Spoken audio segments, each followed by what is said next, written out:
Well, so looking at the current celebration after Nigeria recorded its drop in inflation after 19 months, my guest is here and joins me. Welcome, Oyeyinka Oyekan, I beg your pardon.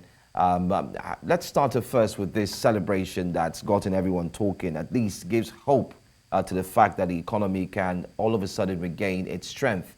How does this decline in inflation rate, by the way, align with Nigeria's overall economic performance and government policies as well? Okay, so on the economic performance, we can't start really dealing with that right now because we are still in a gestation phase, considering the fact that the policies implemented last year have not really fully achieved their full potential. The government policies, on the other hand, were very necessary because we're paying a lot of subsidies on FX, on petrol, on even power. And as such, eventually to that led to a big collapse. So it had to be managed. So we're feeling the economic hardship now.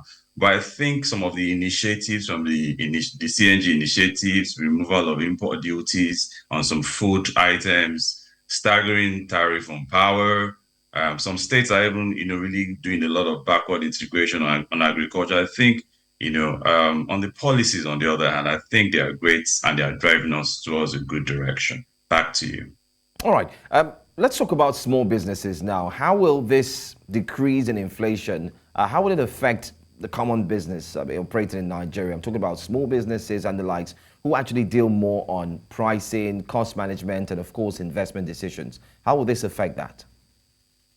All right, this is going to be a ripple effect. The cost of production and providing of services, we'll start to see some easing, in the cost, and as such, prices of goods and services will, start to go down, or perhaps reach some form of equilibrium. What this actually means is that the inflationary pressures, from the government policies of last year have, reached, some stability, and we can start to see, growth.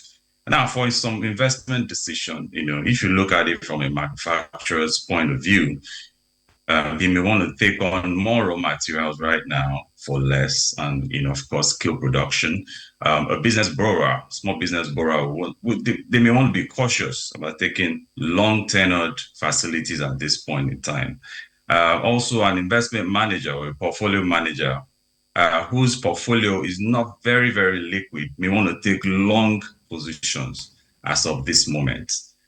There's something in the crystal ball that I may talk about later. Back to you. All right. Talking of the crystal ball, let's see if we can explore it now.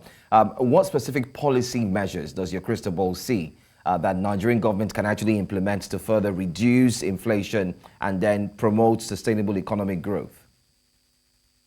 All right, very good question and very, very intelligent. Really, this is not just a cup of tea for the federal government. The subnational government has to be on deck. The local government has to be on deck. Of course, they take a larger percentage of the responsibility.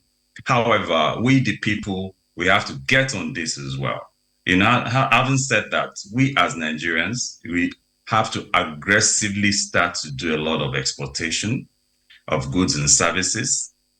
And the government needs to support this by ensuring that the ministers, the directors, the permanent secretaries that are aligned or linked with exportation, they have to really support this to ensure that this is smooth.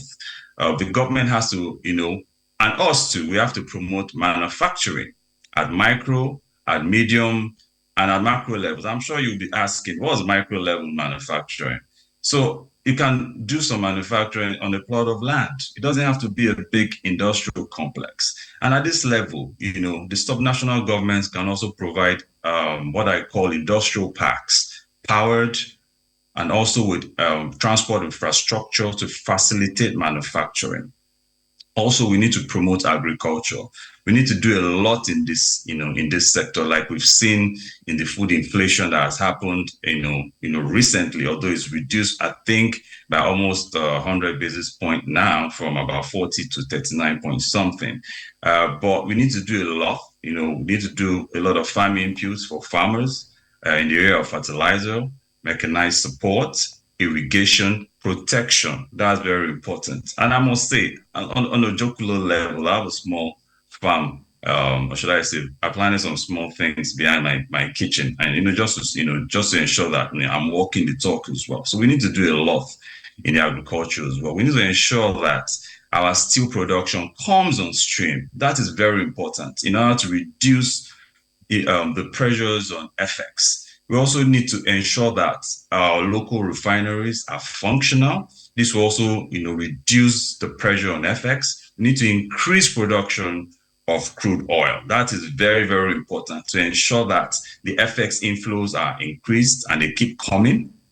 And to also increase production of crude oil, we have to ensure that we eliminate as much as possible areas where leakages are happening, areas where thefts are happening, and all those kind of things. We need to promote local consumption. And we seem to be doing this. And I must end at this point that modernization is not development. So development has to be focused on. Thank you very much. Back to you. All right, HNI Incorporates of Carrywise Financial, Oyeyinka Oyekan. Thank you so much for being here with us in the news.